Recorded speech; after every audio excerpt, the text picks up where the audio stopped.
Commissions, huh? Let me think. Oh, how about this? Please attend the Academia's Academic Symposium this afternoon and recite a love poem on stage. Wait, say what now?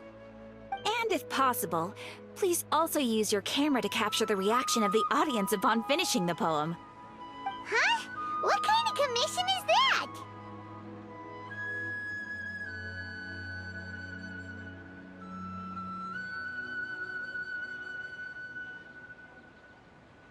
I see. It appears that you're not interested in this commission. In that case, please go to Port Armos and convince the Eremites there to spend some time volunteering at the local orphanage. Hey, that's not any better.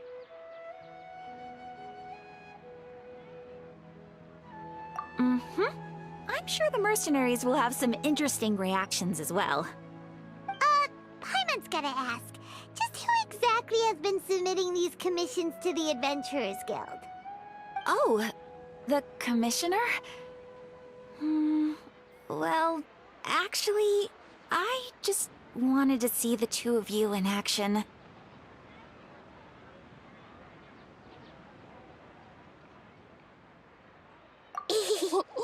Was it so obvious? I was hoping you would actually take one of those commissions. That kind of chance to observe humans doesn't come by often. Ah, so it's Nahida. Paimon just knew Catherine wouldn't crack those kinds of jokes. When did you get into her head? From when she said, Ad Astra Abysosk? So it's been you this whole time? Are you done resting up, Nahida? Yes.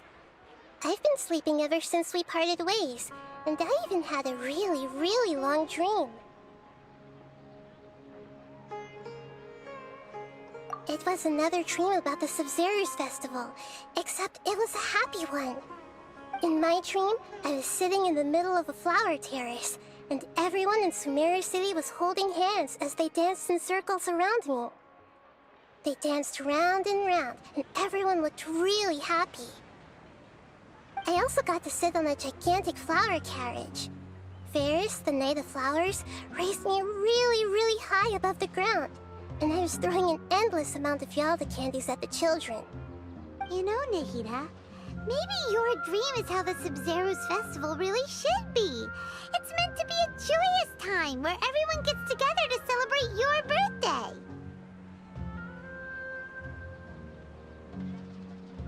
Huh? Wasn't I describing a really happy dream? Why are you both looking at me like that? Wait, could this be an example of the emotion known as pity? No, we aren't pitying you. That would only make everything worse. We just don't want you to feel too sad. By the way, have you had a chance to visit Dunyarzad? How's she doing? The Homianis haven't allowed any visitors after the festival, so we haven't been able to check on her. Yes, I paid her a visit right after I woke up. She was resting at the time. Her condition is stabilized. However, since Elazar is a manifestation of the withering on the human body, we can only cure it by finding a way to take care of Irminsol's own withering. But for the moment, our top focus should still be figuring out what the sages are up to and what they're planning. Right. Who knows what'll happen if they manage to pull off another scheme like the Samsara of the Sub-Zero's festival? So our first priority should be investigating and putting a stop to the sages' activities. As for how we should pull that off, let's discuss it somewhere else. There are too many adventurers around here. Oh, good point. Sorry, adventurers. We're gonna be borrowing Catherine for a little while.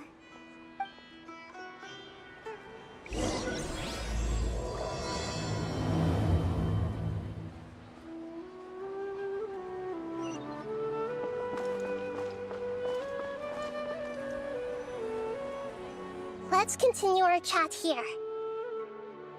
Okay, so do you have any ideas on how we can investigate the sages, Nahida? Actually, I've already done a little bit of work on that. But for now, I want to hear your thoughts.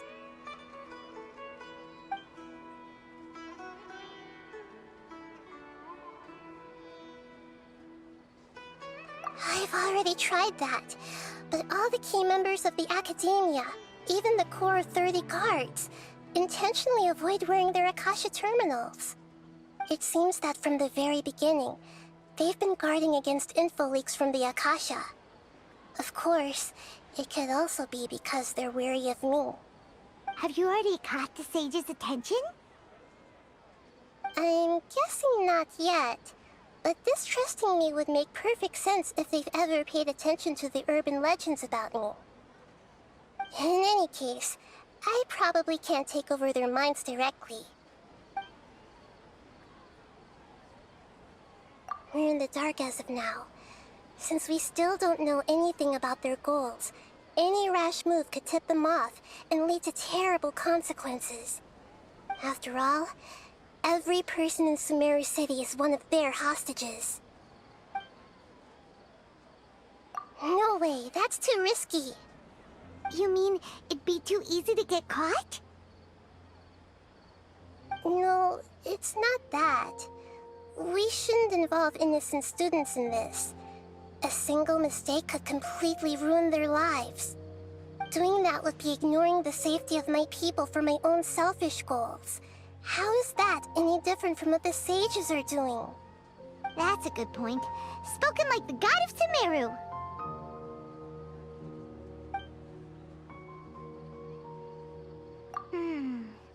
Are we really out of ideas? Nahida, you're super smart, so you already have something in mind, right? Don't keep us in suspense. Spill the beans already. According to a popular theory from the Vahumana Darshan of the Academia, rejecting impractical motions at the beginning of a planning session will give more weight to the actual proposal. Okay, but aren't you the god of wisdom? You don't have to use that kind of gimmick to make us take your ideas seriously. Well, I've been thinking that if I can't directly possess the leaders, and if I can't get ordinary people involved, then I should find someone who's already involved, but hasn't decided to side with the sages. You're saying we should recruit a spy? That does sound like it could work. Oh, before coming back, we met someone named Alhaitham. He seems like he acts alone, and he likes doing stuff behind the Academia's back. They probably aren't in cahoots. Actually, I already have someone in mind. Do you still remember that female scholar named Setaria? Setaria. Paimon remembers now. Isn't she the one who's always trailing behind the Grand Sage of the Academia? We ran into her basically every time the Sub-Zero's festival repeated itself. You could even say we're old enemies by now. Paimon still remembers the smug and mean way she always spoke to Nilou. I've always liked observing all kinds of people, and Setaria has always stood out from the crowd. She was born in the desert and was hailed as their greatest genius. Her academic gifts allowed her special admission into the Academia, and also gave her the opportunity to serve as the sage's assistant. Oh, Paimon didn't know she was from the desert. She must be pretty special then. Paimon feels like most of the desert dwellers around the city are working as mercenaries. The name Setaria means star. When she lived in the desert, she shone like the brightest star in the night sky. Later on, she was chosen by the sun. The star was given a place in the daytime sky to complement the sun's dazzling light. Soon after, the star witnessed the sun scorching the earth, which brought forth many disasters. The star began to waver. Instead of staying beside such a sun, wouldn't it be better to return and light up part of the night sky? But in the end, she couldn't give up the radiance of daytime. To cope with her shame, the star buried her guilt and closed her eyes.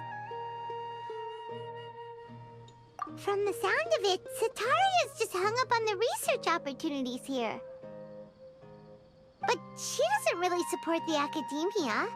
She still feels guilty about not doing more for the desert, right? She's just running away from her problems. Indeed. When they are presented with complex moral issues, many people will simply plug their ears and go with the flow until the problem can't be fixed anymore. She's suppressing a lot of guilt, but before she realized it, she had already become the sage's accomplice. She can't deny her part in their schemes anymore. Right. We must somehow make her face her problems again. That way, not only can we get useful intel from her, but she can also use it as an opportunity to redeem herself. From my past observations, Cetaria will take a day off from the academia every 10 days to do some shopping in the city. Tomorrow afternoon just happens to be a shopping day for her. That'll be our chance. To prepare, let's go check out some of her favorite spots, and have a quick chat with a few of the vendors there.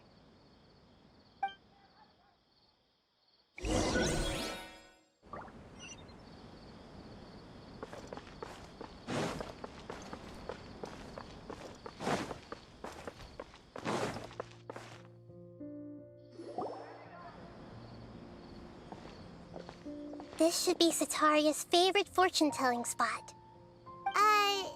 So should we ask the fortune teller about Cetaria?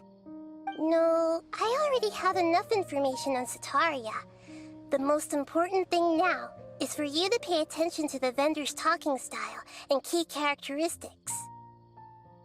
Talking style and key characteristics? My poor lost lambs, have you become troubled over your fates? The divine voice of wisdom often echoes between mine ears. If thou be blessed today by the gods, I may be able to show you the way. Huh? Really? Nahida, you've been whispering things to her? Shh! My friend here has some doubts regarding her future. Can we get a fortune reading for her? Of course, of course. In that case...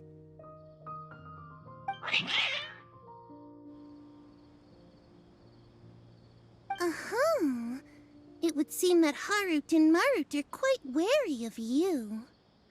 Perhaps, at some time in the past, you have somehow offended the gods. Only mocking the god of Animo, questioning the lord of Geo's financial savviness, and brawling with the god of Electro. Do those count? Oh, nothing. Go on, pick an aspect for her to divine. Health prospects, no problem at all.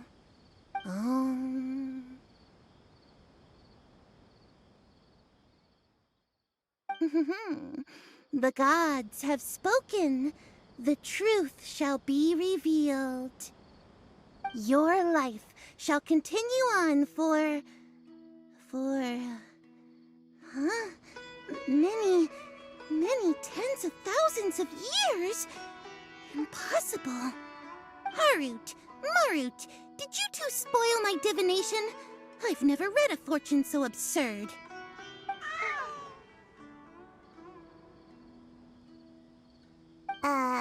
Actually, Paimon thinks this is probably the most accurate fortune-telling you've ever done. I admit that the orientation of today's celestial matrix is suboptimal. As such, there will be no charge. Is that so? Well, that can't be helped. If you were to bring some food offerings for Harut and Marut on your next visit, perhaps they could help you reverse the wheels of fate.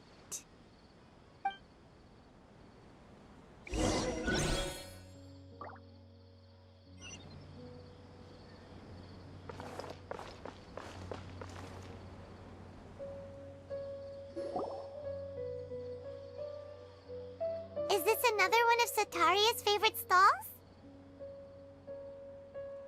Yep, it belongs to a king. His father helped Setaria a lot when she first moved to Samari City, so she still comes by whenever she has time. When I start talking with him, listen carefully to the details of our conversation. Ah, dear customers! Would you like to look at some pottery? We caught wind of your great craftsmanship, so we specifically came to take a look. Oh, I recognize you. Aren't you Miss Catherine from the Adventurers Guild? Sounds like I'm in for some big business. Speaking of, where did you learn this trade? I suppose you could say it all started with my dad. He's a mason by trade, but I picked up an interest in clay while apprenticing for him. After that, I began making pottery by myself in secret, and I simply changed trades when my works turned out well. Although it's a pity that I'm no longer making much use of the knowledge provided to me by the Akasha. That's nice.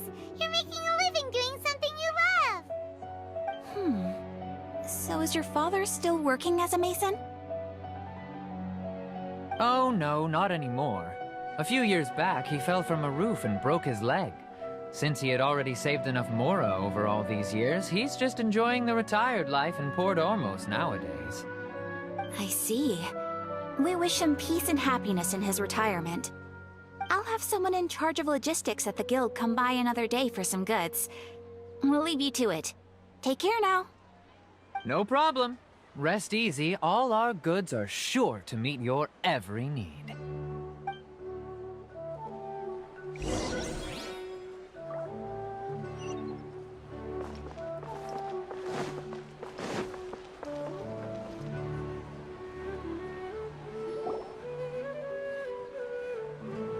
This should be our final stop. Setaria's always thinking of this restaurant when she's working at the academia, so she always comes by whenever she's out in the city. Nahida, you've really thought of everything. It's my duty to protect Samari's citizens, after all. Hi there. I feel like I've seen you down by the docks before. Huh? Sorry, I don't quite remember. If I recall, you were having a discussion with someone about shipbuilding at the time. Ah, that's right! I've always been really interested in feats of marine engineering. After all, I grew up in Liyue Harbor and spent my entire childhood staring at the ships going in and out of the port. I came to Sumeru to study, but failed to make it into the academia due to my lack of talent. But I'm still discussing all kinds of problems with different scholars, and I'm continuing to study and perform research from the restaurant's basement. I'm sure I'll get to the academia after their next round of exams. What an admirable spirit for learning. Amazing! Sure, but you'll find hardworking people wherever you go. So this restaurant has a basement as well? Huh. First I've heard of it. That's right. It's not usually open to patrons. Most of the time, employees use it for breaks or to hold private events. I see. Guess that makes sense. Well, good luck with your studies, Miss Chishan. Thank you so much. As long as I can make it into the academia as an official student, I'll be happy.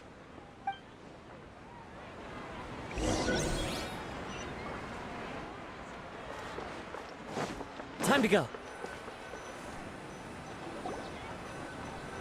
So, was that everybody? Mm-hmm. 3 familiar faces should be enough for Setaria.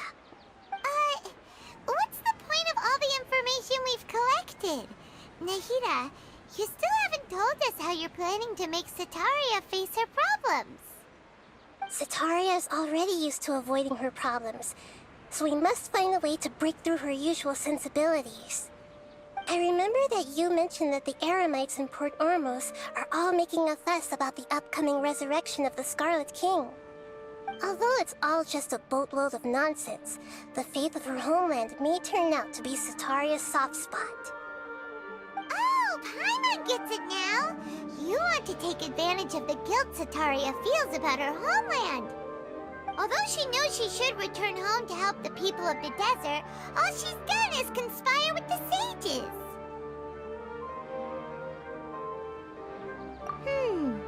So how do we set that up? Well, the Scarlet King is long gone, and Setaria is also too smart to fall for any simple tricks. If we simply engaged her under the guise of the Scarlet King's believers, she would definitely be wary of us, and we may not get anywhere. But if we were to borrow some of her close acquaintances to talk with her, her reaction would probably be very different. So, you mean you're going to possess those people we just talked to? Yep. Possess them through the Akasha. Imply that they've already converted to the faith of the Scarlet King. And then convey our made-up will of the Scarlet King. As long as everything goes smoothly, we'll get through to Setaria for sure. She'll never guess that we had anything to do with it. Ah, so that's how you're going to use all the info we collected on these people. It's so that you won't slip up and break form. Possessing them will only work if you can manage to pass off as them. Exactly. So, best of luck with impersonating them. Huh? Best of luck? But we don't know how to possess anyone. That's no problem at all. I'll just share all their senses with you once I've possessed them. As long as you're also wearing an Akasha terminal, the effect will basically be as if you've possessed them yourself. Huh. That is pretty convenient. But why does she have to do this? Can't you do it yourself? Although I've been observing humans for a while, I've never been good at imitating them. You're not wrong. It's always been painfully obvious whenever you try to pass as Catherine.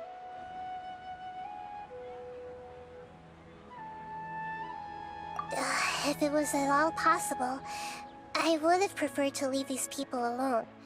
But seeing how things are now, I probably should just accept it and push on. Yeah, don't beat yourself up over it. We're only doing this to help everyone, and we'll only be borrowing them for a little while anyway. Alright, then let's give it a go tomorrow afternoon.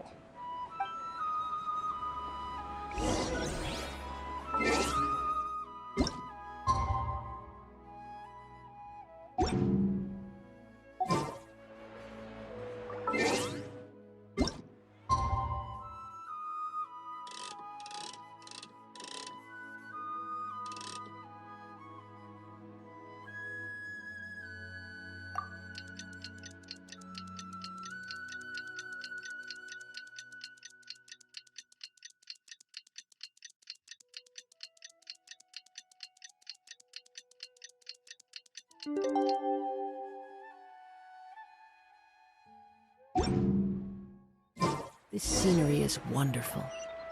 Surely enough to convince anyone to become a wanderer.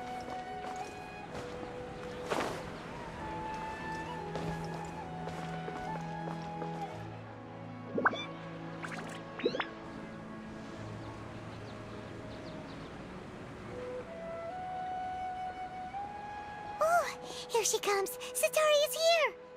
Let's quietly follow her. Once she starts talking to her acquaintances, we'll find a safe spot to begin possessing them. As for how we'll sway her to our side, I'll leave that to you. I trust you'll know what to say. Paimon's starting to feel kinda nervous. Okay, let's go. Looks like they've already started talking. Let's find a hiding spot and get started.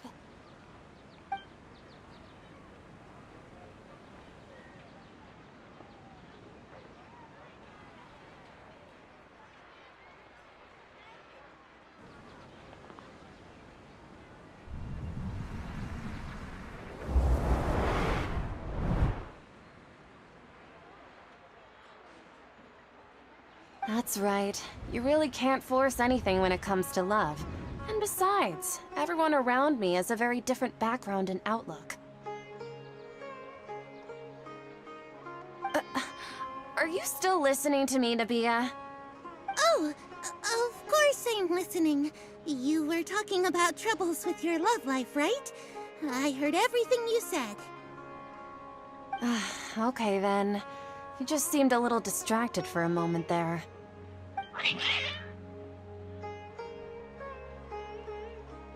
Strange. Your cats seem pretty worked up.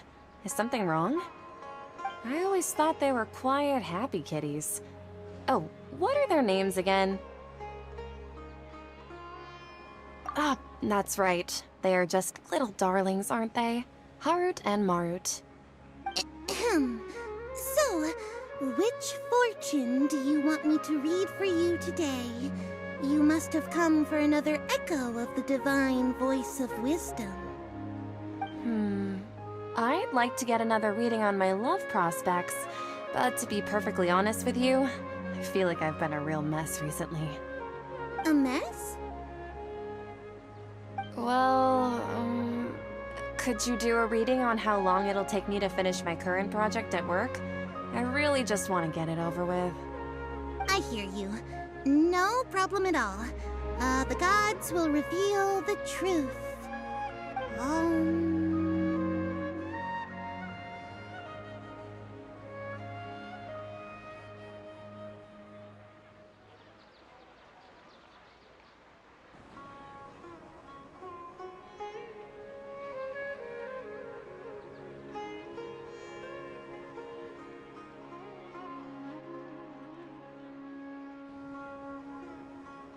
The gods are asking, Setaria, why haven't you gone home? Why haven't I gone home? Do the gods really know everything I've been thinking about? Setaria, why don't you just go home? It's a demand now instead of a question. The gods seem to be truly upset. I'm sorry. I know I failed the gods. Please pass on my most sincere apologies and ask for their divine forgiveness. And, if I may ask, Nabia, is there a specific god who's speaking to you right now?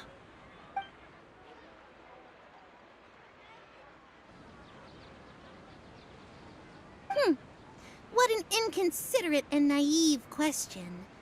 The god who is speaking to me is, of course, the wisest and mightiest of all.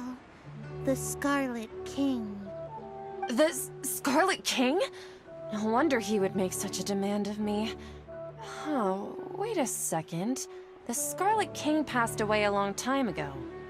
Even though news of the Scarlet King's resurrection has been spreading like wildfire, it's all just a misinformation campaign from the academia. How can the Scarlet King still exist in real life? What insolence! I am the Scarlet King's most loyal believer. Do you wish to refute his voice of wisdom? Oh, no. As a child of the desert, I am only reveling in his power upon learning that his divine glory has touched even this city. I will think very carefully about his demand of me. I'm sorry. I must go now. Wait!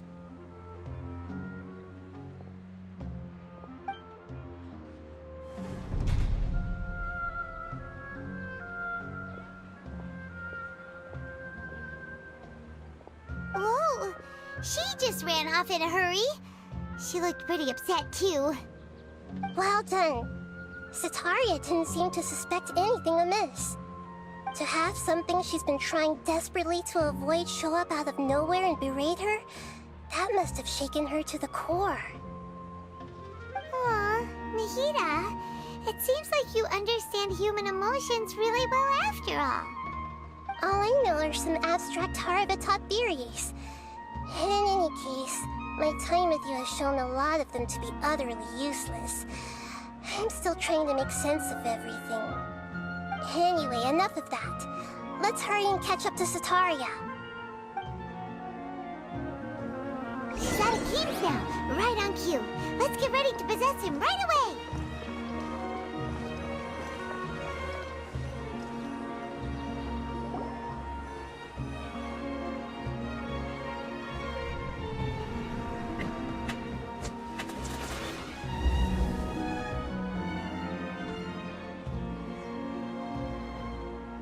It's okay.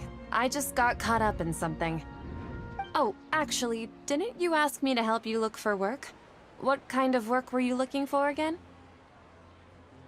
Oh, right. Your old man's craft. How could I forget? Speaking of, how's he doing? Is he feeling any better?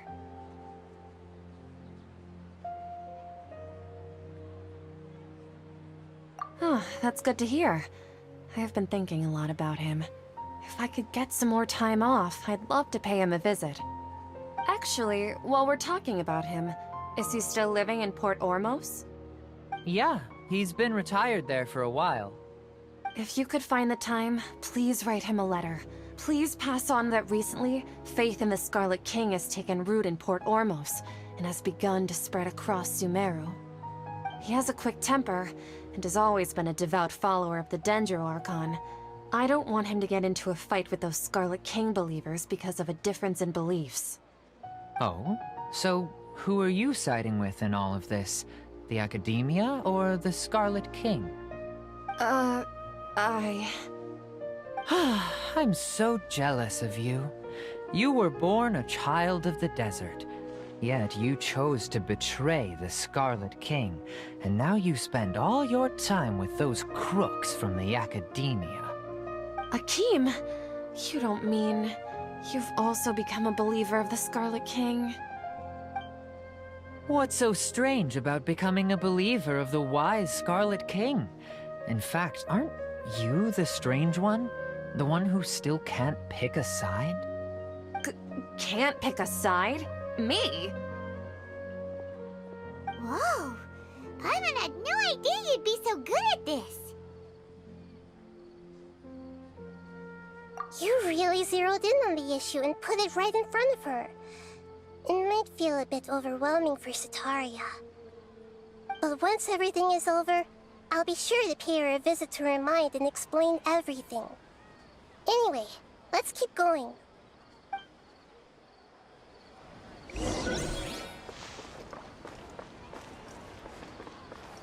Come on! Setaria's already started talking with Shishan!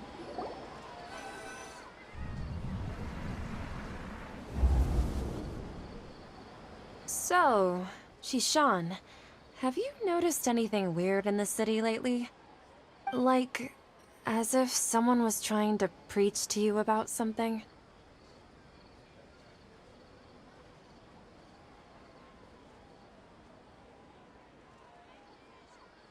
Oh, right. Speaking of strange things, I celebrated the Sub-Zerus festival so many times that I lost count. That was really weird. Wait, how could you be aware of that? That should be impossible. Nothing in the report indicated anything like that. Are you still failing to realize that the Academia's lowly tricks could never deceive all of Sumeru's citizens? Jishan, don't tell me that you've converted to the Scarlet King as well! What an absurd question. You make it sound like I should be ashamed for becoming a believer of the Scarlet King. In reality, shouldn't you be the one who is ashamed? You, who worked side by side with the Academia and treated people as nothing more than experimental subjects? Please, please stop! Even now, Setaria's still trying to run from her problems. She can no longer justify everything to herself. Hey, she's trying to talk to the guards! What should we do? This is the most important part of all. Quick, get ready. Mercenary, you're a member of the Corps of 30, correct? Please help me pass a message to the Matcha right away. The situation in the city is getting out of control.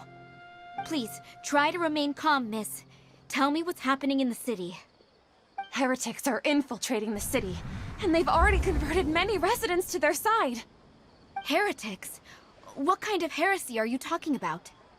The Scarlet King! Many people I know have suddenly started believing in him, but he's long dead. It's impossible. Miss Setaria, nothing is impossible. You know my name? The Scarlet King is immortal, and all who defy him will one day pay the price. You must face the truth, Setaria. You tread a treacherous path, and the longer you ignore it, the tighter the Academia's grasp on you will become, and the deeper you will be ensnared. Child of the Scarlet King, never forget that the desert that belongs to you lies elsewhere. What's so strange about becoming a believer of the wise Scarlet King? In fact, aren't you the strange one? The one who still can't pick a side? What an absurd question. You make it sound like I should be ashamed for becoming a believer of the Scarlet King. Setaria, why haven't you gone home?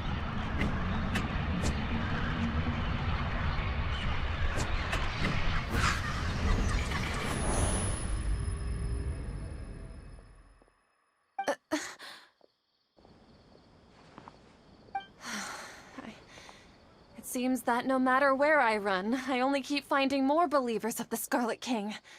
I have to say, this is a familiar feeling. I've also been running from my guilt this whole time. Guilt over my part in the Sage's plans, and from ignoring the letters from the children of my homeland. But no matter how much I may try to ignore or get rid of it, my guilt always comes back. You won't necessarily lose your research opportunities by facing the truth. Besides, did you really want to conduct your research while carrying such heavy feelings of guilt? How do you know me so well? Are you truly just a believer of the Scarlet King? Or are you the god himself? That's not important. The important thing is to pass judgment on the Academia and its sages, and to correct their mistakes. If you could provide some assistance in this matter, perhaps it could serve as a form of atonement. I've actually never believed in the gods, but I've always believed in serendipity. Your appearance must be a fated opportunity for me to get out of this wretched situation. Please tell me, what can I do for you?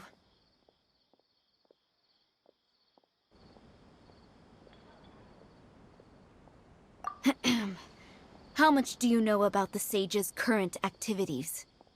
I was just one of the designers for the massed dream harvest scheme, which is what happened around the Sub-Zeru's festival. But I know very little about the full scope of the overall project.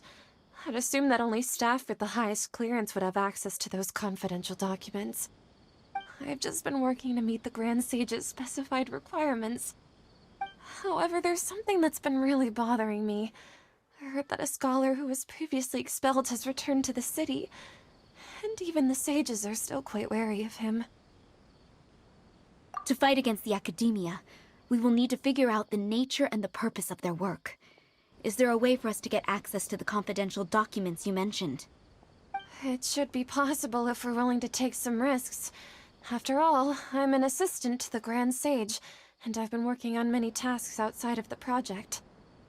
One thing, though, I won't be able to transfer the documents to you through the Akasha once I get my hands on them. The sages have always closely monitored all activities within the Akasha. Let me see... let's use the most primitive method. Send someone to pick up the documents tomorrow evening at the Academia entrance. The Academia entrance? Wouldn't that be too conspicuous? Don't worry about that. I assure you, this won't be a trap. I'm only suggesting this location because it'll draw more scrutiny for me to leave the Academia again. It'll be safest for me to distract the guards long enough to hand you the documents. All right, I trust you. So, if I were to successfully complete this task, would it mean I've atoned for my wrongdoings? That'll depend on the judgment of the Dendro Archon. The Dendro Archon. That's right. Her people are the ones we have endangered. As the God of Wisdom, she's also the one responsible for judging and guiding the scholars. Maybe it's time for me to find a god to believe in. Just as Nahida predicted, we've managed to bring Setaria to our side! The Traveler's execution was ingenious. She's the one who deserves all the praise. Well, now that we've made plans to meet again tomorrow evening, all we can do is pray for Setaria's mission to go off without a hitch. Pray? But if we're going to pray to the gods, aren't we just praying to you? God of Wisdom and Guardian of the Scholars? No. The truth is the true guardian of scholars. I've always believed that. Anyway, let's meet again tomorrow evening at the Adventurers Guild.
Catherine, right?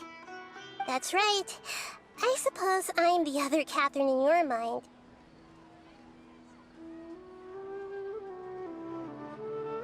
Shh! We're on a secret mission tonight, so we need to protect Catherine's identity.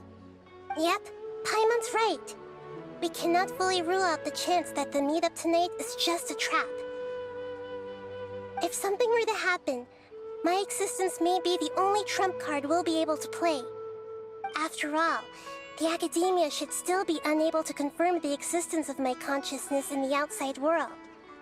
Yep, exactly, just what Paimon was thinking.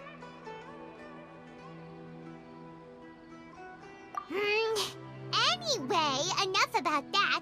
Let's just make sure to be on our guard. Off? What do you feel is off? It's the middle of the night. Of course it's quiet.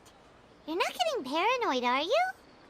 No, I think she's right. It really is a lot quieter than usual. If you look around, there seems to be fewer people on the streets. I'm not sure if this is the case for the entire city, though. Huh. Maybe it's just a coincidence.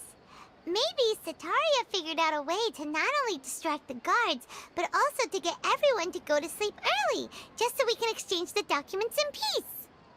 I also can't quite figure out why things feel a little off. But now that we're here, let's go ahead and meet her as we planned. Well, regardless, as long as you're here with us, Paimon feels a little safer.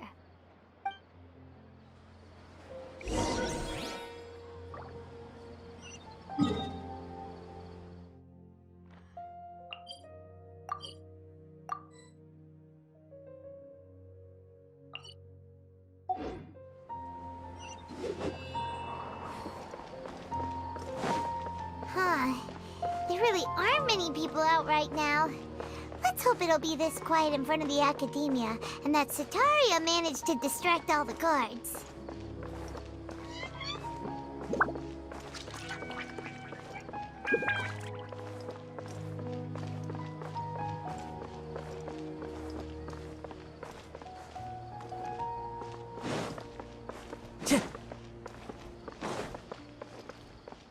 Time to go.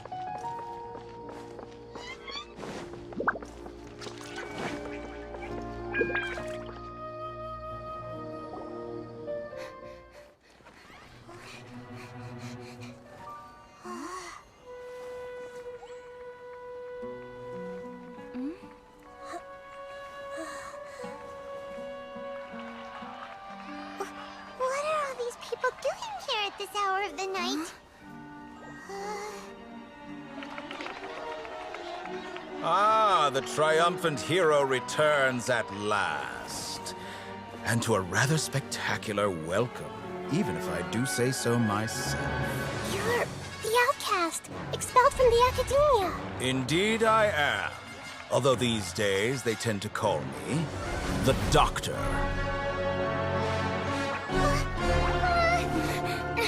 If you're looking for your researcher friend, she has already been taken into confinement. With some basic caution, she could have discovered the listening device on her person. Clearly, she lacks the degree of rigor expected of a true scholar.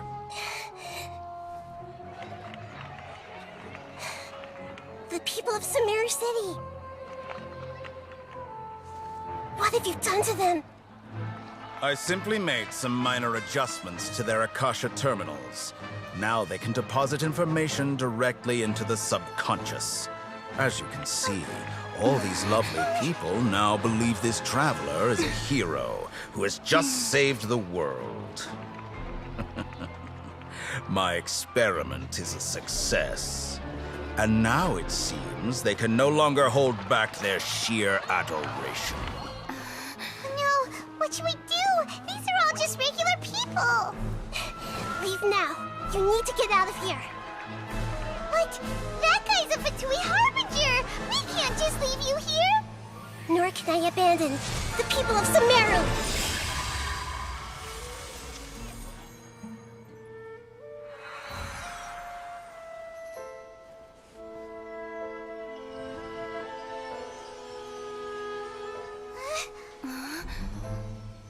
Don't worry. We'll meet again outside of the city.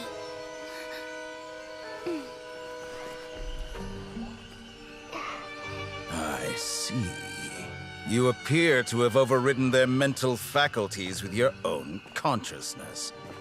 To possess such a powerful mind, you must be the god of wisdom.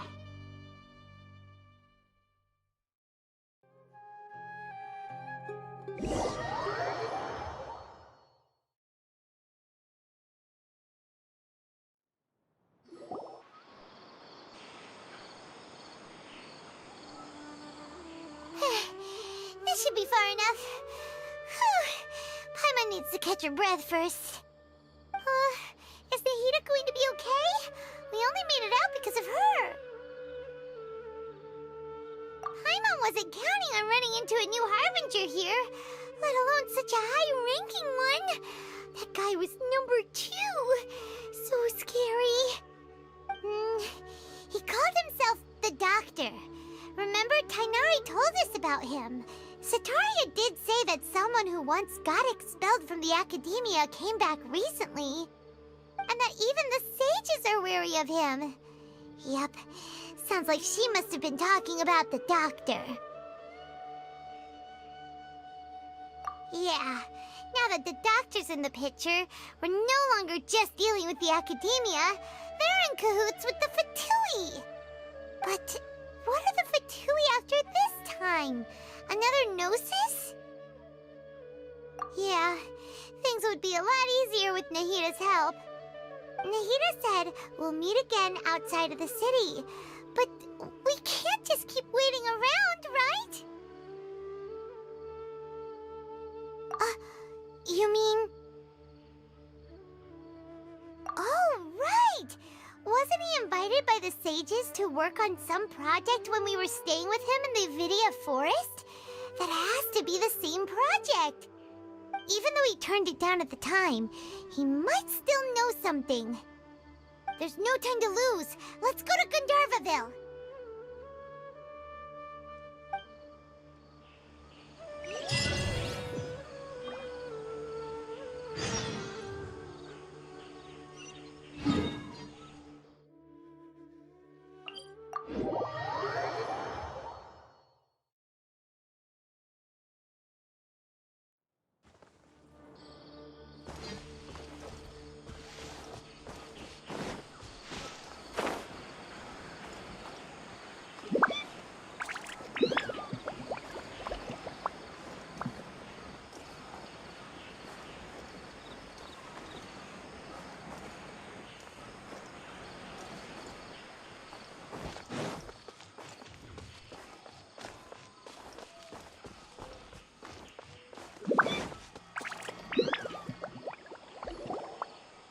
Hold it right there. A blonde-haired traveler and a floating fairy. We've got you all right.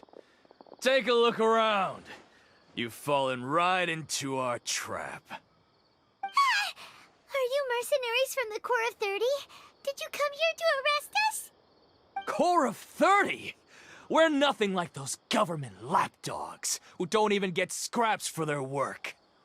We are an elite brigade that commands the highest commission rate in all of Sumeru. We're here on the orders of a client known only as the Outcast. The Outcast? An outcast from the academia? But why wouldn't the doctor just send the Fatui after us?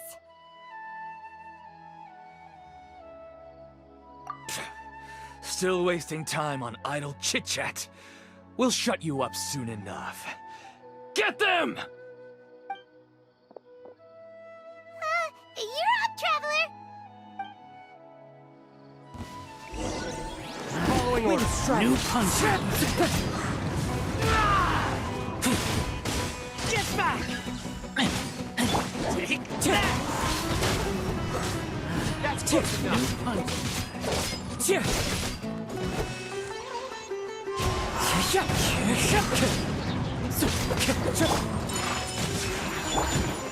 Wind Strike!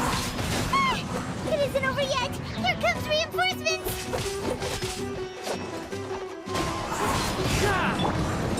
Whirling snow!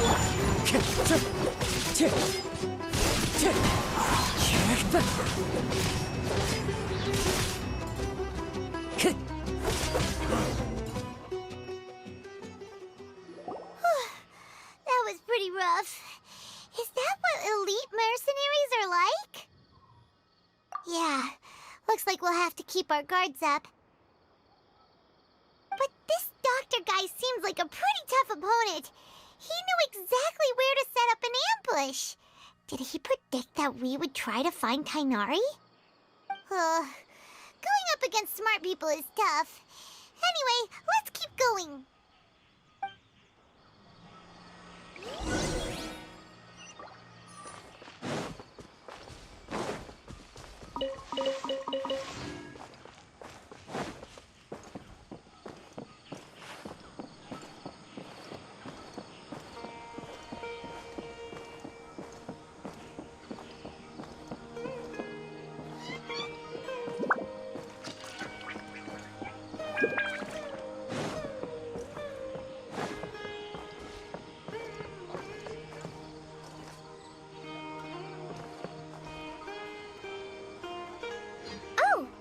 Traveler and Paimon, what are you two doing back here?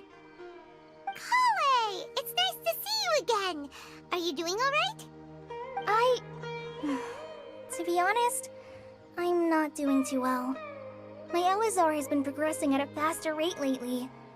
I'm finding it harder to complete more intricate tasks. As a result, Master Tighnari is taking me off the patrol schedule. He will only allow me to stay here and coordinate other people's tasks. Oh, Kale! Speaking of Tighnari, did he go off on patrol? We're here to talk to him. Oh, Master Tighnari? He just left the Avidia Forest a little while ago. He was headed to Party's DI. He left? But isn't Tighnari always saying that he never wants to leave the Avidia Forest? He even turned down the Sage's invitation. I thought it was weird too. Master Tighnari always prioritizes his work as a forest watcher above everything. He almost never leaves his post. He left in a hurry this time though. No, I only found out that he left through a message he left behind. He also made sure to delegate all his tasks using a schedule. To leave in such a hurry? I'd guess he had something urgent to take care of. Master Tighnari originally studied in the Amorta Darshan of the Academia, and Partis DI is something like the Amorta's research base. Many rare shrubs and grasses have been planted there for research. I know that before he became a forest watcher, Master Tighnari once spent a long time conducting research at Partis DI. A research base, huh? Gotta wonder what kind of research Tighnari just decided to work on all of a sudden.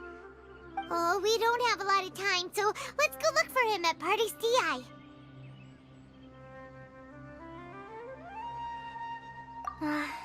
Don't worry. I'm fine. I'm used to living with Elazar by now. If you run into Master Tighnari, please send him my regards. Got it. Will do. See you later, Kale.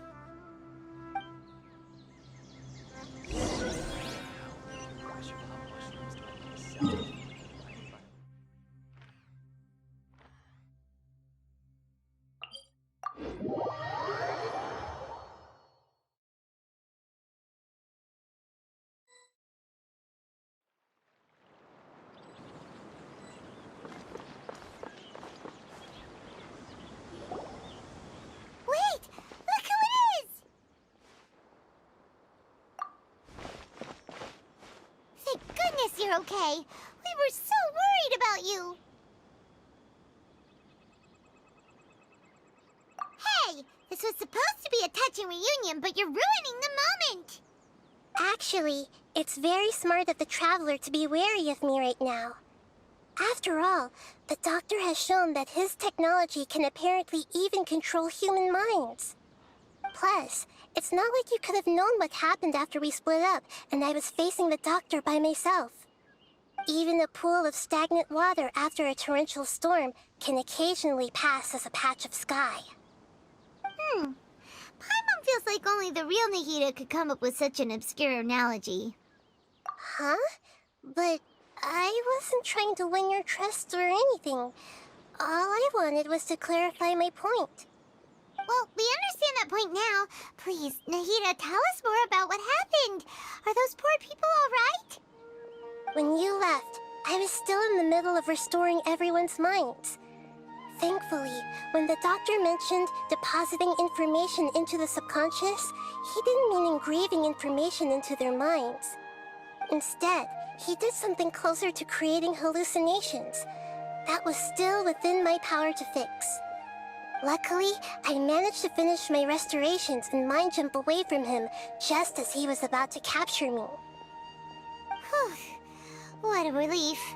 The Doctor sure pulled out some hidden cards, but good thing we had Nahida with us. I wouldn't be relieved just yet. I gave away my true identity when I restored everyone's minds, which means we've lost another one of our trump cards.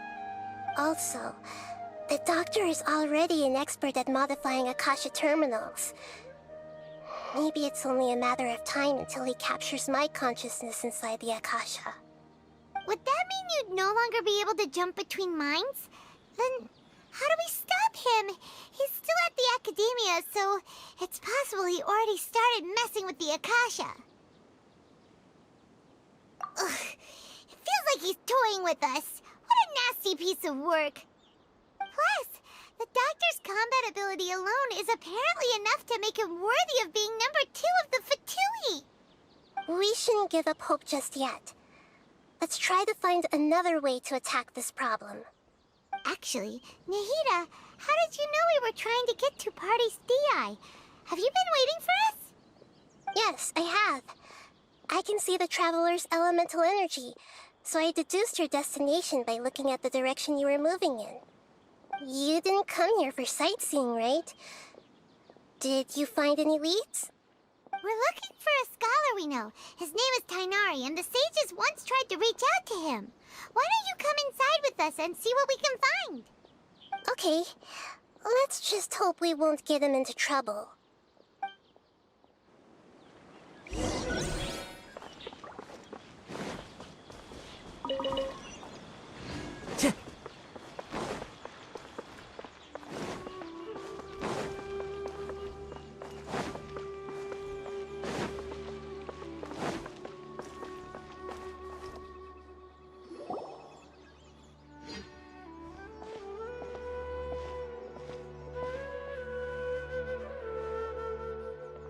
Traveler? It is you!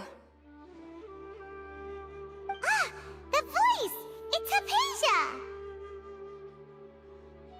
Ah, what a pleasant surprise! It's so nice to see the two of you again. Who's this? She's a scholar we met in the Avidia Forest. When we last saw each other, she was still training in the...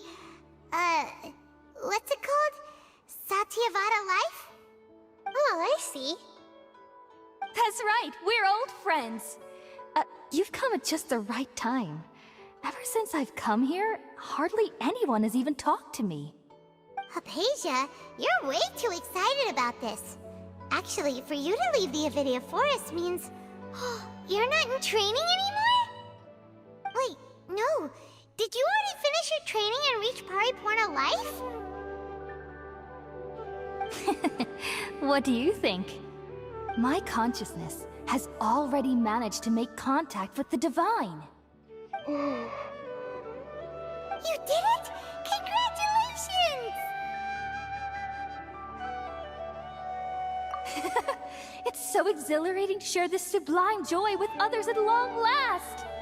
When my consciousness made contact with the gods. Ah, what a supreme and unparalleled experience that was! That sounds incredible! Oh, all right. Actually, please wait. I haven't forgotten my promise to you. Remember? I promised to help you understand what you saw from Irminsul once I gained deeper insights. My current self has not only gained true insight, but I can even help you establish a direct connection to the consciousness of the divine. You can do that? I've never heard of anything like that, but if you want to give it a try, I'll do my best to protect your consciousness during the process.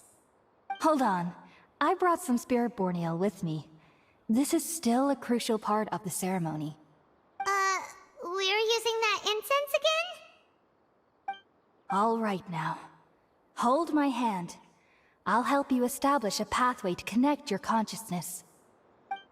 Okay. Ready?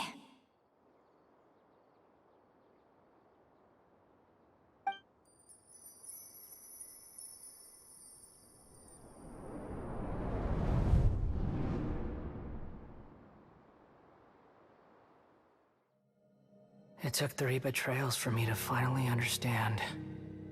The world is just an elaborate tapestry of lies. My fury will never be quelled. The first to betray me was a god. My creator. My mother. Valuing strength above all, she saw no worth in me and I was discarded. The second was a human. My family. My friend. Consumed by fear, he saw me as an abomination. The third was one exactly like me. A hope for the future. A fledgling barely out of the nest. Powerless before his mortality, he broke his promise to me. Humans, they can't be trusted. And the gods fill me with pure loathing.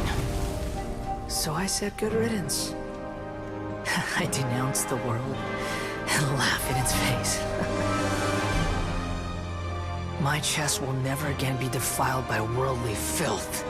I will scrub away every last trace of human emotion. Then it will be empty, a blank slate, and ready to receive a supreme gnosis, brimming with pure divinity.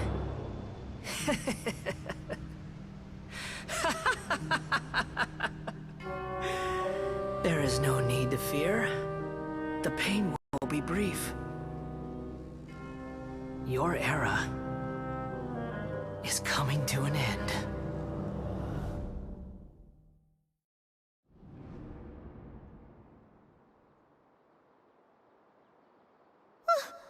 What was that? Did we actually just see the Balladier's memories? Everything matches what we know about him. But how is he connected to the divine consciousness that Hypatia was talking about? You saw it, right? You felt it, right? Such a majestic god! Such a noble will! Such sublime emotion! Alas, shame. If only that which beats within my chest wasn't a filthy mortal heart. Oh, great and merciful God, please grant me forgiveness and salvation. Do you understand now? I'm afraid this is no Puripurna life, but rather... Ah! You! Why are you so mean to me? Why is everyone hiding from me? I found divine wisdom. Shouldn't I receive praise and honor?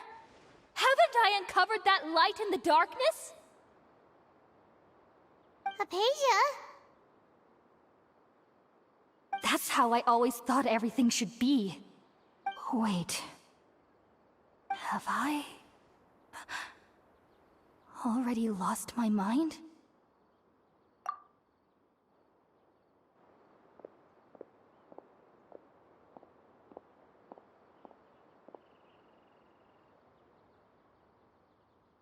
Wait, something isn't right!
Oh, the Traveler's back?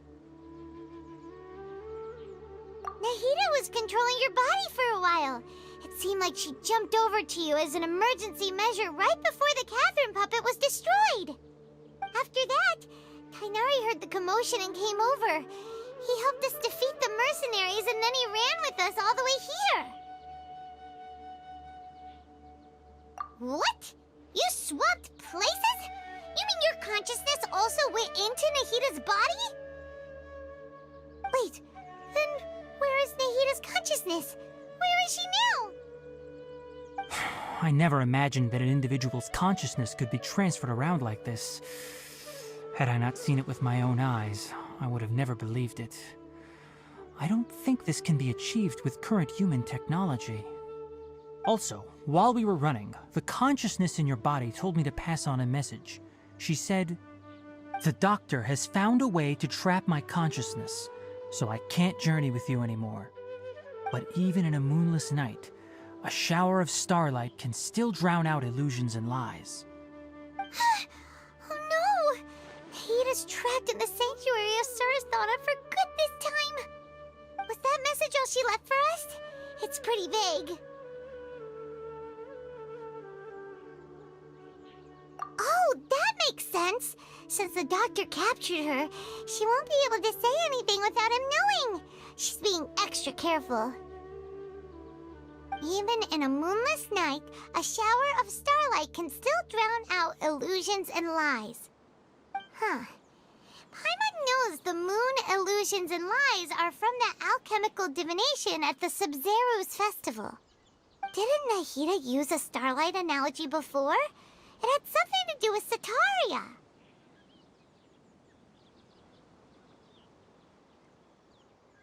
Oh, that makes a lot of sense. Huh. Do you think Nahida was telling us to go find help in the desert? But she isn't with us anymore.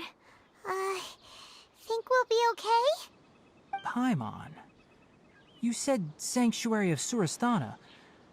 Does this mean that this Nahida you're talking about, the consciousness who was occupying the traveler's body, is the Dendro Archon? Your guess is correct, but the situation's a bit complicated, so it's really hard for us to explain right now. That's all right. A scholar's curiosity doesn't need to be appeased right away. As for the complicated nature of the situation, safe to say I have witnessed that for myself. I've spent some time with you, and it looks like the Dendro Archon's also on your side, so I trust you. Thank you, Tighnari. Oh, actually, we came here to ask you a question. What do you know about the project that the sages have been working on? Ah, that. While I was indeed invited to join that project, the sages were always secretive about its scope and goals, so I eventually declined. All I know is that that project has something to do with the restoration of Irminsul. Huh? Did you see something when you were in Nahida's body? What? Do you have any evidence?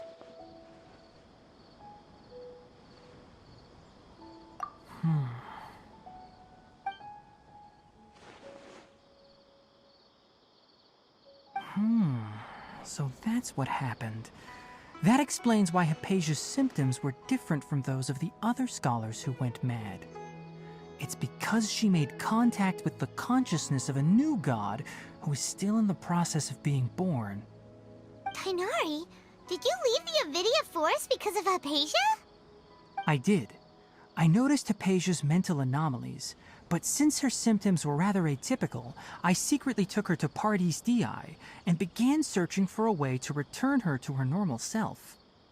If I didn't take action, Hypatia would have already been taken by the Matra to the desert, doomed to a life of exile at Aru village. Now that you mention it, I knew the Academia has never thought particularly highly of Lesser Lord Kusanali, but I still didn't expect them to do something as arrogant as creating a new god. Looks like I made the right decision by not accepting their invitation. The Doctor and the Balladeer. We have 2 Fatui Harbingers in Sumeru. Sounds like we're in for a bad time. From your description, I don't think they've completed their project. There may still be room for us to intervene. But then, what is the connection between creating a new god and restoring Irminsul? Yeah, it feels like we're still nowhere close to figuring out the sage's goals. Right, we've pretty much gone over everything we need to know, so we should head out. How about you, Tighnari? What are you going to do? I'll stay here for now. I still want to try a few more things to help Hypatia. If you're planning to go into the desert, start by heading for Caravan Rabat. That'll be your fastest route. Come find me here if there's anything else I can do to help. May the spirit of wisdom go with you. Thanks, Tighnari. Hopefully Hypatia will feel better soon. We're off then.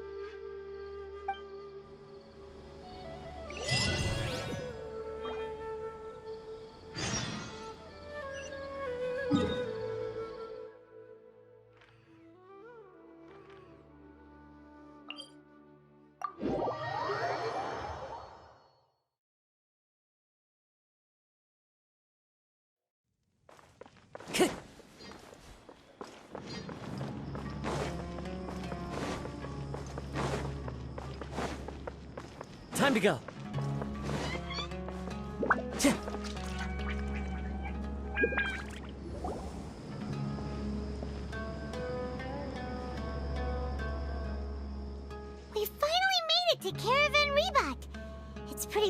here.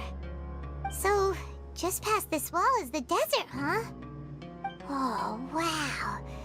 Paimon remembers hearing people call this the Wall of Samiel. It's made to block sandstorms from the outside. Oh, if it's this tall, it's gotta be the divine work of Greater Lord Rukkhadevata, right?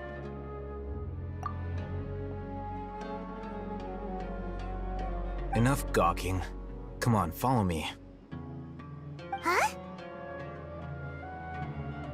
Over here.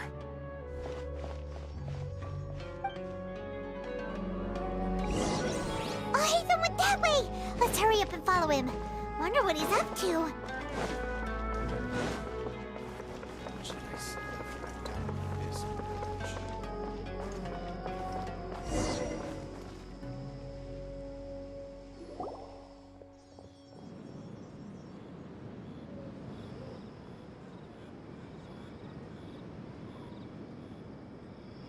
What the? Where did she go? How did we lose them? They were just here a second ago. More Eremite mercenaries? Who are they working for this time? Anyway, Traveler, it seems like we were being followed again. You were too careless. You should have noticed those hopeless amateurs trailing you a long time ago. There's no need to thank me.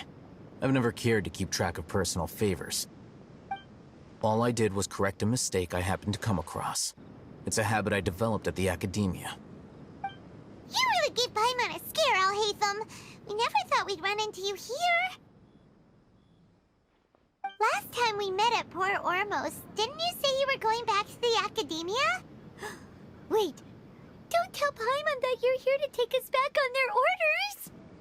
Oh, so you've already landed yourselves on the Academia's hit list.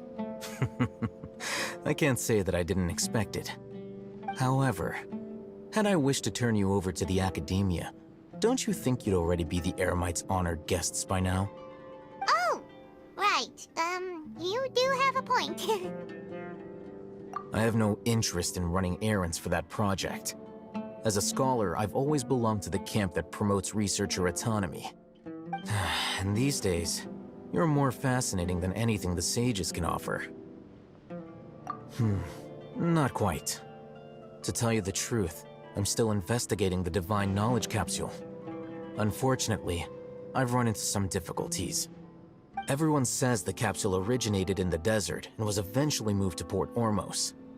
If I am to get to the bottom of this, I must understand how the capsule first came to be. Which brings me back to you, and why you're so interesting. The leader of Ain al-Ahmar used the Divine Knowledge Capsule right in front of you, and upon seeing him, your expression became perplexed, and you were lost in thought for quite some time. To have that kind of reaction, I think you must have realized something. Are you interested at all in sharing what you've been hiding from me?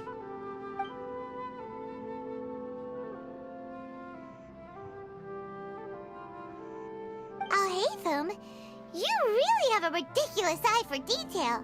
What kind of person even notices or remembers stuff like that?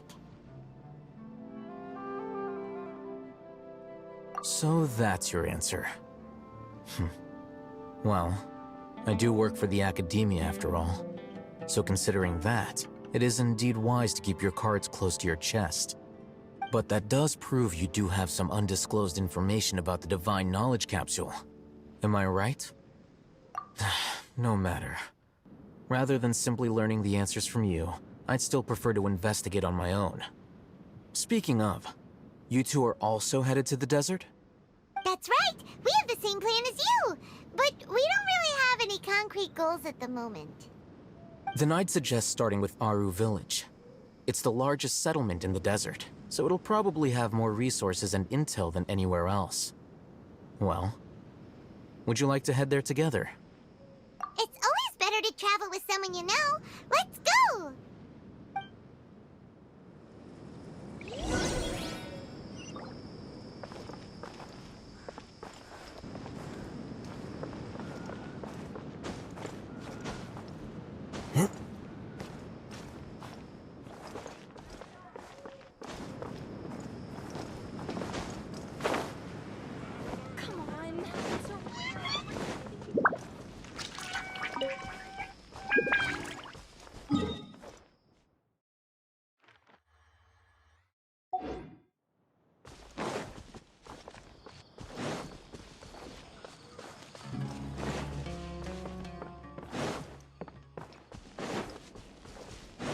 Wind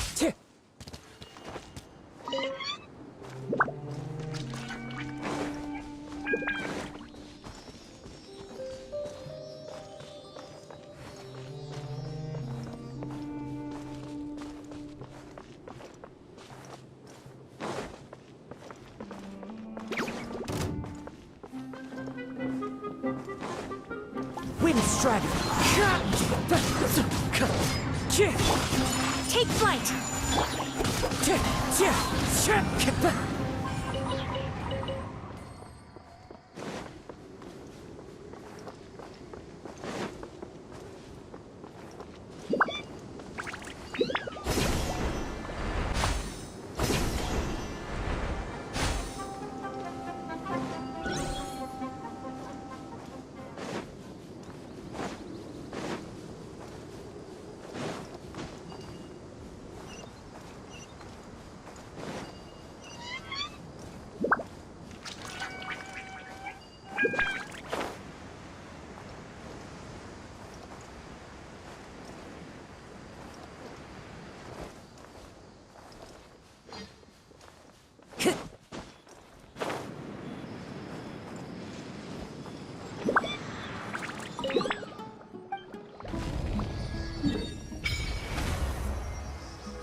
Before us lies Aru Village, the safe haven of the desert folk.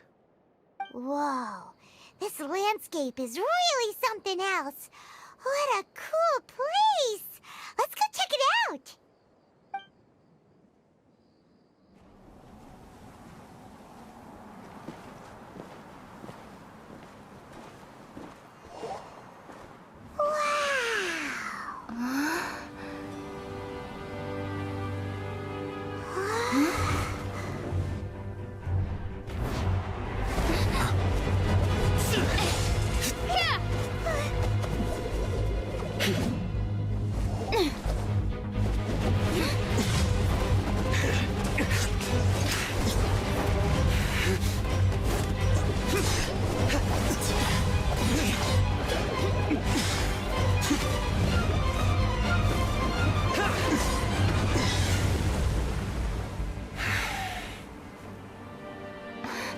Cyno.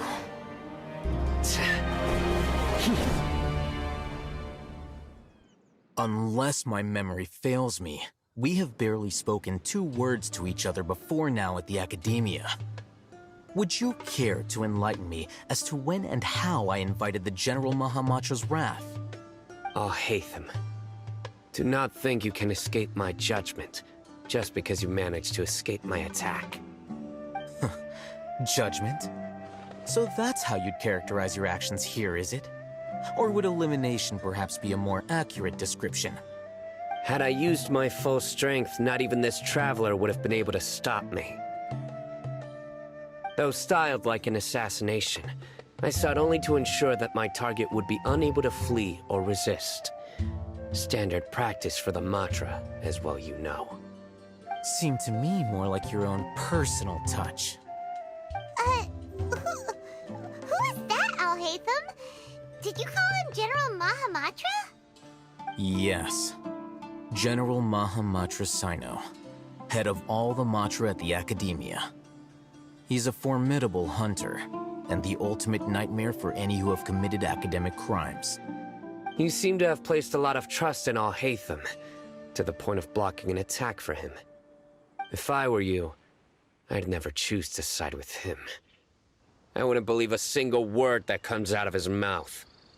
I have been pursuing this scribe for a long time. I urge you, stand back and do not seek to defend him any longer. Otherwise, there will be consequences. Has Alhaitham done something wrong? Paimon doesn't think he's as bad as you've made him out to be. I won't waste my breath explaining things. Alhaitham, I saw it during our fight. Take it out. The divine knowledge capsule you're hiding on your person. Unless you want me to retrieve it for myself. Very perceptive of you. Nothing escapes a Matra's senses. Wait, the divine knowledge capsule? Didn't it fall into the Matra's hands in Port Ormos?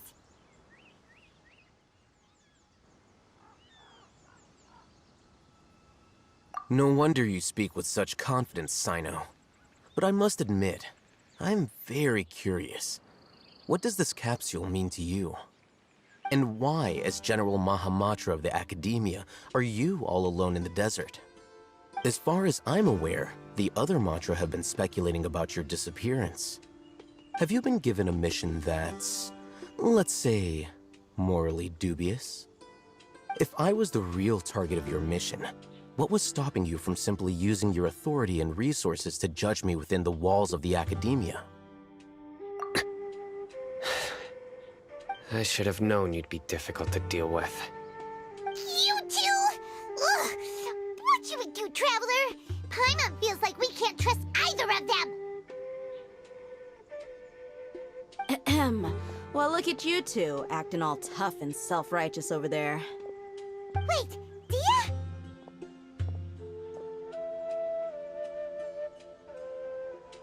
Great! Finally, someone that we can trust! You gotta help us out here, otherwise these two are gonna start fighting again! Yeah, sure looks that way. Two giants from the Academia duking it out once and for all.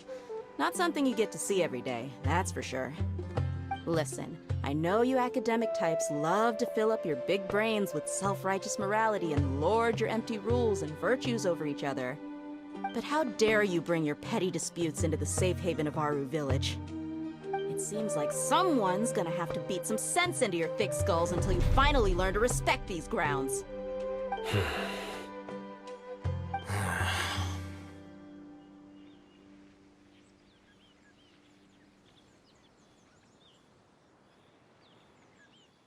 Hey, did either of you hear a word I just said?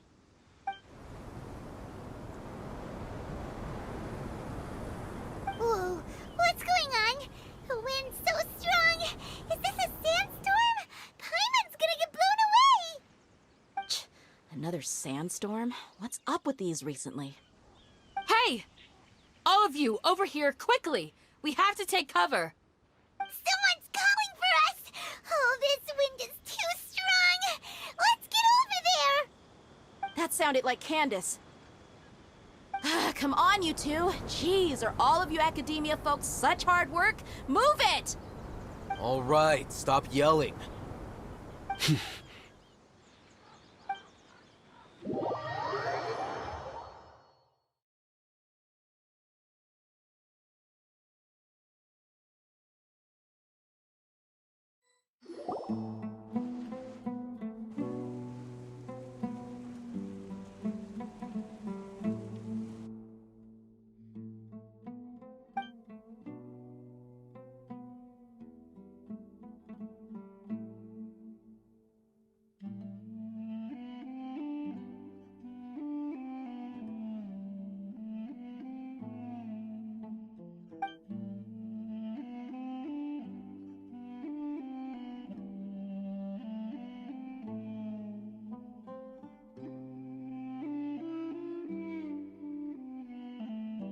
Well, this is pretty awkward.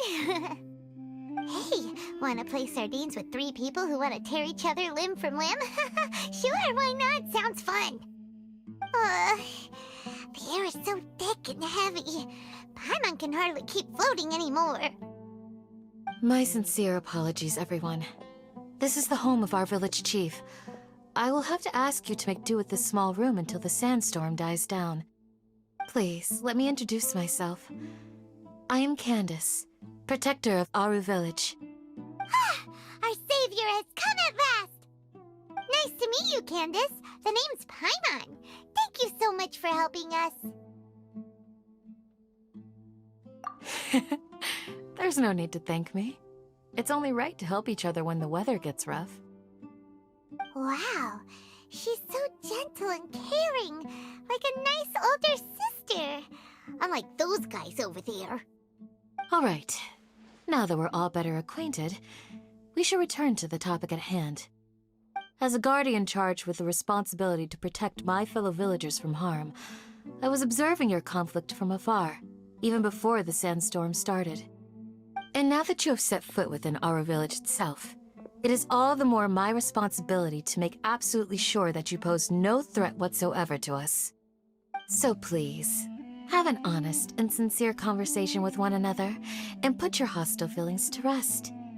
If anyone dares to start anything again while they are under this roof, I will not hesitate to send them out for some quality time with the creatures of the sandstorm. Oh, on second thought, Paimon may have misjudged Candace's character. And that goes for you too, Miss Dehya. Do I make myself clear? All right, we got it, Candace. That's what I like to hear. So, which of you will begin?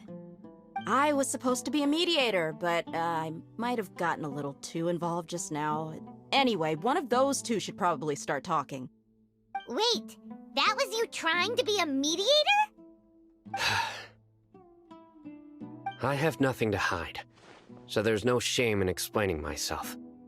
While Alhaitham wasn't wrong about the other Matra not knowing my whereabouts, it's not because I've been assigned a morally dubious mission. Rather, I've chosen to exile myself. Huh? Exile yourself? A little while ago, I discovered that there was data missing in the Academia's project planning and development files. What little they did report clearly did not match the project's actual progress. As General Mahamatra, I had the responsibility and authority to request an audit. However, to my surprise, the person responsible for the erroneous data was none other than Grand Sage Azar himself. I tried to investigate the issue myself before submitting a formal audit request, but I soon found that all leads and potential pieces of incriminating evidence were carefully concealed from me. I began to realize that they were cautious of me from the very beginning. Unsurprisingly, the Grand Sage rejected my audit request as soon as the submission reached his desk. He even said to me, "The power of the General Mahamatra is granted by the sages. You have no right to judge us." So they really are up to no good. I realized then that to the Grand Sage, the Matra are nothing more than tools for the sages to assert and maintain their control over knowledge. The vows that we took, the principles that we strive to uphold, they are meaningless to the academia of today. I believed it would be wise to flee the academia before the sages had a chance to take action against me. This way, they can no longer see nor predict my actions. I will never give up on this investigation. There's no need for someone else to give me power or authority. Once I find the truth, I will administer judgment by my own name. Cyno seems to have the same goal as us. We're all investigating the sages. Plus, now that he's no longer the General Mahamatra, he somehow feels a lot less scary. Well, Cyno, if that's your story, then why did you see Alhaitham as a target? When I was investigating the matter in the academia, I overheard a conversation between Alhaitham and a sage. The sages asked you to investigate a blonde-haired traveler. Do you dispute this, Alhaitham? What? Like many parts of the project, this assignment was undocumented. Now throw in your suspicious behavior with the Divine Knowledge Capsule, and I think we deserve an explanation. Yes. I was indeed tasked with investigating the Traveler. Alhaitham! After all, The promised reward was so great that hardly any scholar could have refused. The sage told me, once you've completed this assignment, I can give you a glimpse of divine knowledge. A most enticing offer. Unfortunately, those academics don't know me at all. Their words contained one key piece of information, namely that divine knowledge indeed exists. That gave me all I needed to know. From my perspective, the sages are far from trustworthy. Think about it. Isn't it a little strange they're so willing to share divine knowledge with anyone, even as a reward? So, I began my own investigation following the lead of the divine knowledge capsule. In the end, I realized my wisdom in committing to this rather than collaborating with the sages. Had I been less guarded, I probably would have ended up like that Ain al-Ahmar mercenary, incapable of remaining sane for long enough to hold a conversation. You mean that the sages originally planned to dispose of you, using one of those capsules that drive people insane? I'd already given up on the assignment by then. I only told the Academia I was waiting in Port Ormos for you to appear so they wouldn't suspect anything. So it came as quite a surprise when I encountered my erstwhile target while investigating the Divine Knowledge Capsule. Criminals do love to talk about coincidences. Even though I ran into the Traveler by chance, I had no intention of providing assistance to the Academia. Also, you should remember, you were the ones who decided to follow me and strike up a conversation after I left that tavern.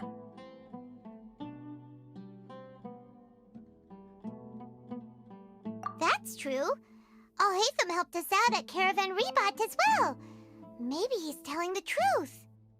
I'm willing to apologize, if that's worth anything to you. I took the Divine Knowledge Capsule behind your back because I judged its existence to be a significant risk. I felt that it would be best for no one to interact with it before it had been properly studied. After all, curiosity often proves to be the most dangerous thing in this land. You should be well aware, Scribe Alhaitham, that curiosity can also lead you to danger and suspicion. Answer me this.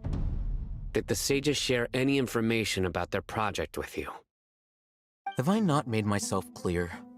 You and I are both distrusted by the Academia. Do you really think they would tell me anything? Fine. Although you haven't completely proven your innocence, I won't regard you as an enemy, for now. As you wish. Good. I'm glad to see you two clearing up your misunderstandings. And now you, Dehya. I believe it's your turn. Oh, sorry. Whatever the boys were talking about must have been so boring that I spaced out. My situation is pretty straightforward. My employer, Dunyarzad of the Homayani family, is friends with the Traveler and is currently recovering from her illness at home. I had nothing going on, so I decided to return to Aru village for a visit.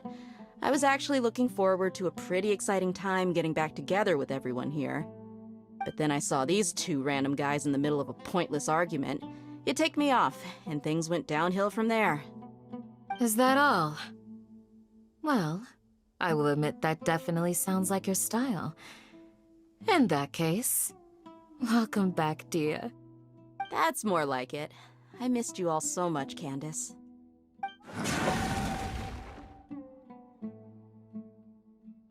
Whoa! What was that sound? No need to worry. Now that you're no longer at each other's throats, please make yourselves at home. I'll take a quick trip outside to clear out some of those creatures in the sandstorm. Creatures? In the sandstorm? Are you sure you don't want some backup? Fighting in a sandstorm is not for the faint-hearted. Anyone without extensive training in these conditions is at a disadvantage. You needn't worry. Yeah, just leave him to Candace. Don't worry, she's as tough as they come.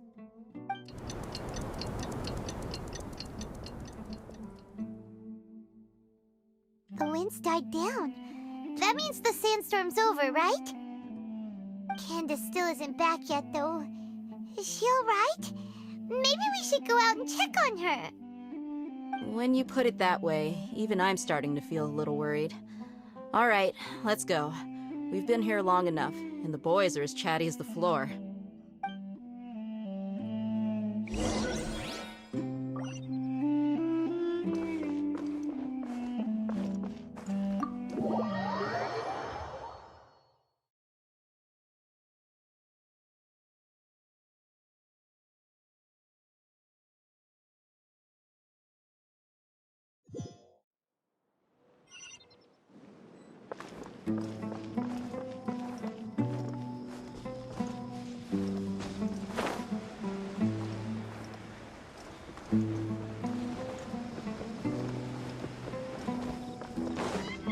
Time to go.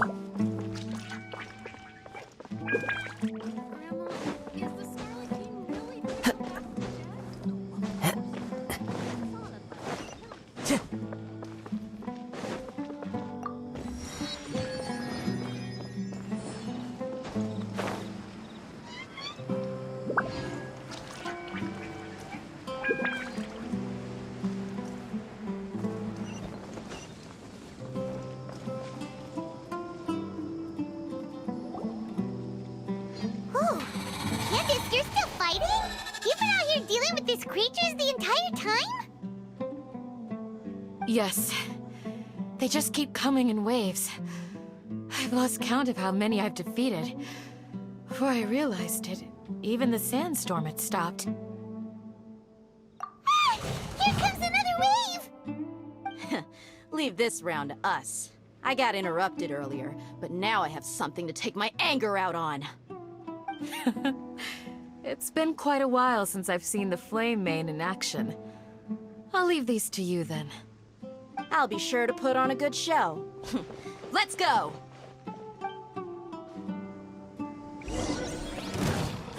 Wind strike! Whirling snow!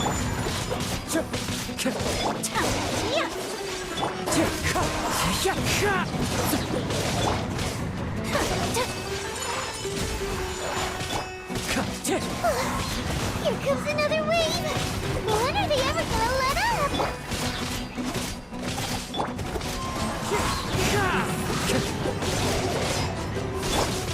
My apologies! Quietly now. Time to go. Wind strike!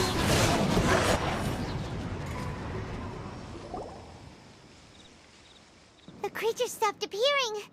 Was that the last of them? What we fought just now was probably the aftermath of the sandstorm. So we should be safe for the time being. Well fought, everyone. No injuries, I hope. Huh? Who are you? Ah, my apologies. I haven't had a chance to greet you yet. I had my hands full taking care of the village's elderly and children. I am the chief of Aru village. Everyone usually calls me Uncle Anpu.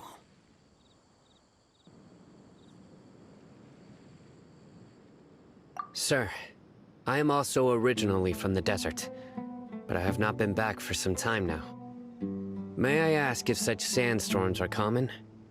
I can't say they've always been common, but recently the storms have become increasingly severe and frequent. Besides sandstorms, we also occasionally get earthquakes. According to an investigator who stayed in the village a while ago, these unusual natural phenomena are related to the withering of Irminsul. Another effect of Irminsul's withering. So, Irminsul's withering causes withering zones in the forest, and sandstorms and earthquakes here in the desert?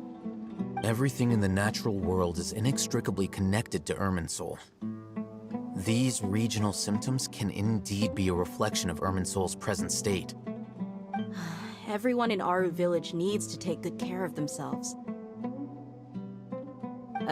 Speaking of which, why haven't I seen a single village keeper since I got here? Village keeper? Who are they? Village guards like Candace? Does your curiosity know no bounds? Village Keeper is how Aru Village refers to mad scholars exiled here by the Academia. Most of them are scholars who lost their sanity after a period of training in the Avidia Forest. The Academia believes that their crazed mutterings may have a negative effect on the psyches of other scholars. So, they're forcibly exiled to the desert. Though if you ask me, it's all a boatload of nonsense. Alas, that's exactly what we've been trying to investigate. One by one, the village keepers have been mysteriously disappearing without a trace. But no one in the village has ever seen them leave. If you're planning to stay around the village for the next few days, I'd appreciate it if you could keep an eye out for them. I've had encounters with those people in the past. I'll see what I can do to help. The Matra are the ones responsible for their exile.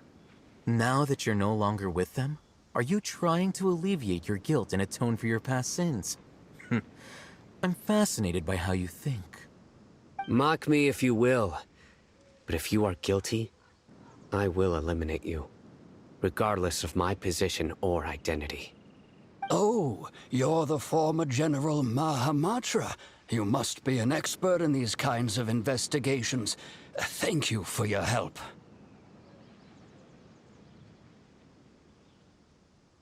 Is it because you're reminded of Hypatia? Oh, these poor scholars. First they lose their sanity, now this! We need to help get them back home, safe and sound. But, is it really a good idea to tag along with Cyno? You seem like you really don't trust him.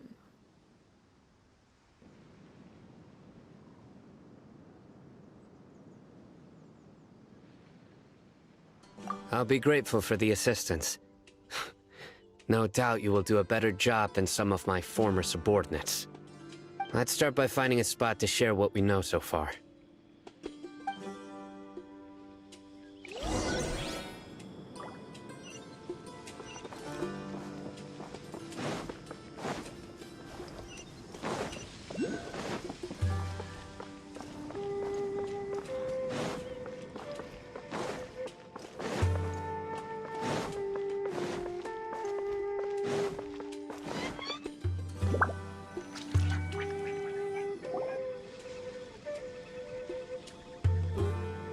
Although I've sent myself into exile, I'm still doing essentially the same things as before.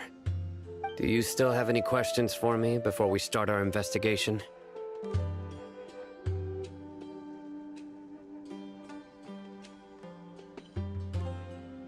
One of my former subordinates told me that this title has its origins in a strange incident. The Academia has long exiled mad scholars to Aru Village. A mysterious phenomenon exists here. When mad scholars first arrive, they are as incoherent and deranged as before. But after spending some time here, they invariably begin to calm down. Initially, the people of Aru Village greatly resented having to take in the mad scholars. But a strange incident one night changed that. Aru Village was struck by the strongest earthquake in living memory. Seeing buildings on the verge of collapse all around him, the then chief of the village was preparing to take everyone to safety. Suddenly, he noticed a mad scholar crouching in a corner, caressing the ground with his hands. A soft, green light radiated from him, like a divine glow against the backdrop of night. Despite the powerful tremors that ripped through the ground that night, all the houses remained upright, almost as if they had grown roots reaching deep into the ground. In the end, not a single building collapsed, and no one was hurt. After that, the people of Aru Village treated the mad scholars with greater kindness, and began to refer to them as the Village Keepers. The soft green light? A mad scholar protecting Aru Village? What do you make of it, Traveler?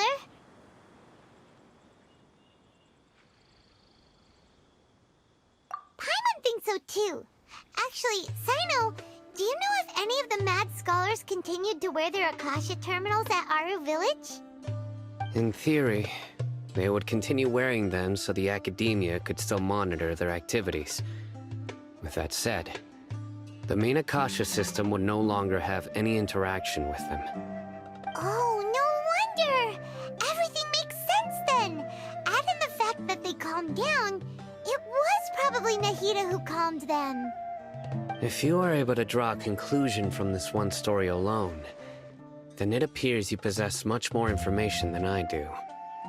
So, what do you make of the story? Really?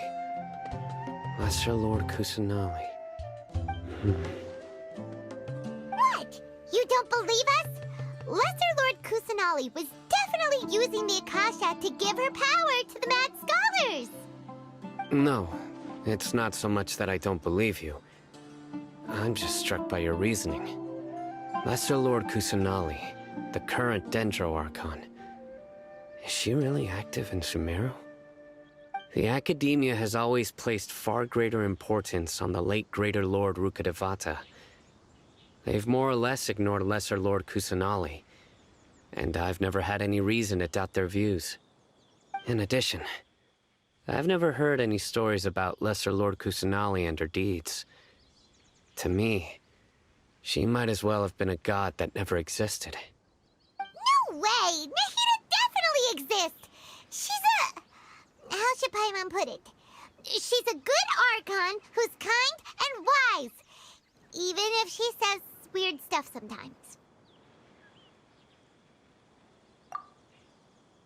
I've spent many years interrogating criminals, so I can easily tell when someone is lying.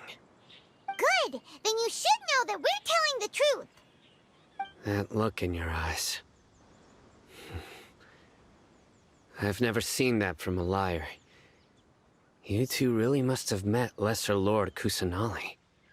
How can this be? To think, our Archon has been amongst us this entire time. Alright, now it's our turn to put our skills to good use for this investigation.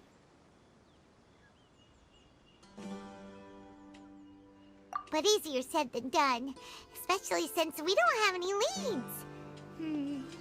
Maybe we can start by knocking on some doors. Excuse me, are you here to help me find my grandpa? Huh? Who are you? By the sounds of it, a resident of this village. My name is Isak. You'll help me find my grandpa, right? Is your grandpa a mad scholar? Hey, don't say that. Grandpa is just Grandpa. Why do you have to call him that? It's not like he's a bad person or anything. The person you're referring to is not a local, yet you are. Why do you call him Grandpa? Grandpa is just Grandpa. He's my family. I heard everything you said to the village chief. Please, you gotta take me with you. I want to find my grandpa. I swear I'll help. I won't be a nuisance. Ah, so you're the one who was eavesdropping on us around the village chief's house. I was planning to go out and take care of whoever it was, but I had a vague feeling that they didn't harbor any ill intent. Whoa. Alhaitham wasn't kidding about Matra having sharp senses. Cyno, he's just a kid. All he wants is to find his grandpa. Let's find a way to help him. Sorry. I was only listening in because I wanted to know where Grandpa went. Honest. If you don't believe me, you can ask Miss Candace.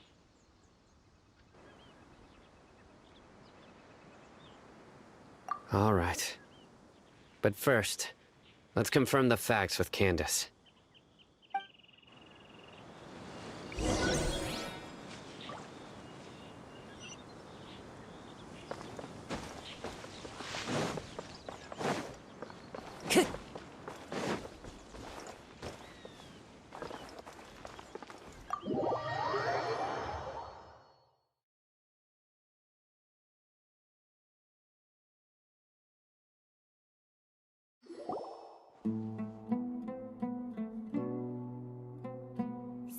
is super vigilant.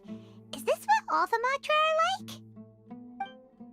Ah, you're back already. We just wanted to confirm something with you. Do you know a boy by the name of Isak? I had a feeling he'd go looking for you. Huh? You knew this would happen? Yes. Although he tried his best to stay hidden, I still noticed him eavesdropping outside the window. He really wants to get his grandfather back. Isak's parents were both Eremite mercenaries who rarely returned to the village after finding employment in the city.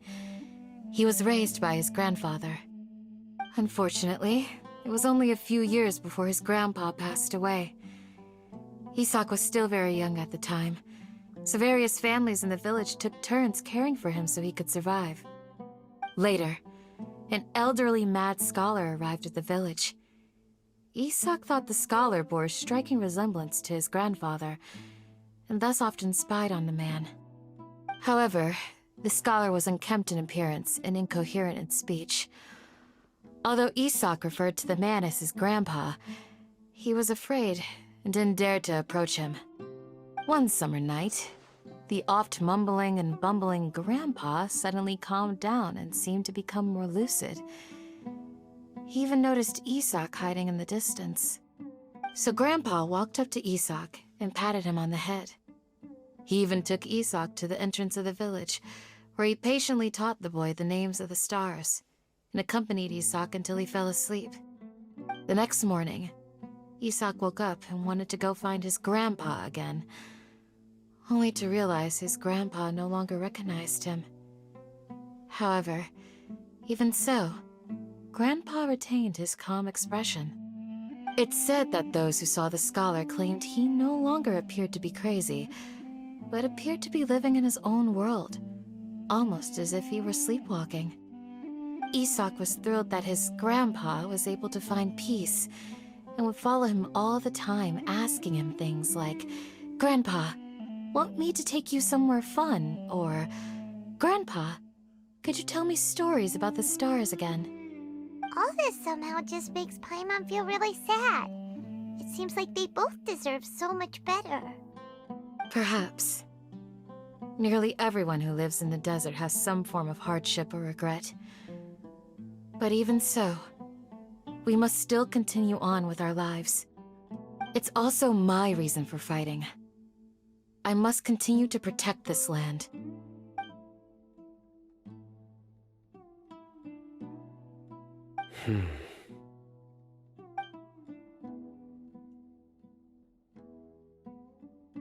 Maybe the people have always had a considerate god watching over them. Huh? What did you say, Cyno? No, nothing. As long as Isak keeps his word and doesn't get in our way, we can take him along. Perhaps you are more compassionate than I gave you credit for. Please accept my thanks on Isak's behalf, Cyno.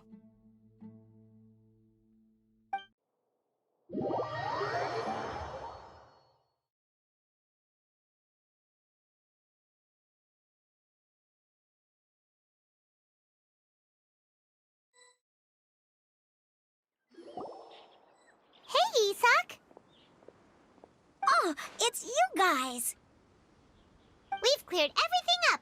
Let's go find your grandpa. Really? Wow! Thank you so much! Yeah! All right. Let's ask the local residents some questions first.